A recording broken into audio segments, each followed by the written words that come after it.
നമുക്കിന്നൊരു ചൂട വറുത്തരച്ചൊരു കറി വയ്ക്കാം. ചൂട എന്ന് പറഞ്ഞാൽ നൊത്തോലി മീനാണ്. കൊല്ലത്തെല്ലാം ചൂട എന്ന് പറയും, തിരുവനന്തപുരത്തെല്ലാം നൊത്തോലി എന്ന് പറയും. മീൻ കഴുകി വൃത്തിയാക്കി കൊണ്ടുവരാം.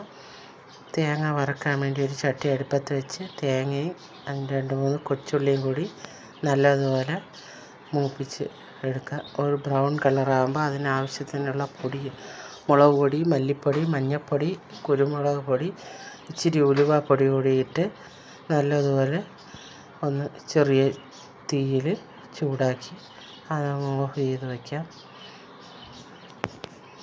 അടുത്ത ഒരു ചട്ടി അടുപ്പത്ത് വെച്ച് അതിലോട്ട് ആവശ്യത്തിന് എണ്ണ ഒഴിച്ച് കടുക് പൊട്ടിച്ച് കരിവേപ്പില ഇട്ട് കൊച്ചുള്ളി കുറച്ച് അരിഞ്ഞത് കൂടിയിട്ട് വാട്ടി കൊടുക്കാം. അത് വാടി വരുമ്പോഴത്തേക്ക് തക്കാളിയും പച്ചമുളകും ഇട്ട് കൊടുക്കുക. തക്കാളിയും പച്ചമുളകും ഒന്ന് വാടി വരുമ്പോൾ, നല്ലതുപോലെ വാടണ്ട, ചെറുതായിട്ടൊന്ന് വാടി വരുമ്പോഴത്തേക്ക് അതിലോട്ട് അരച്ച് വെച്ചിരിക്കുന്ന അരപ്പ് ഇട്ട് കലക്കി കൊടുക്കുക.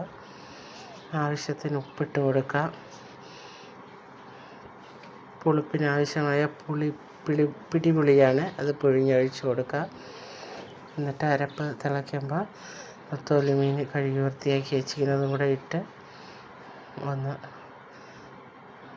ഒതുക്കി വെച്ച് കൊടുക്കുക. വേകുമ്പോൾ കറി റെഡി. നല്ല ടേസ്റ്റേറിയ ഒരു കറിയാണ്. എല്ലാവരും ട്രൈ ചെയ്തോണം. ഞങ്ങളുടെ ചാനൽ സബ്സ്ക്രൈബ് ചെയ്യണം.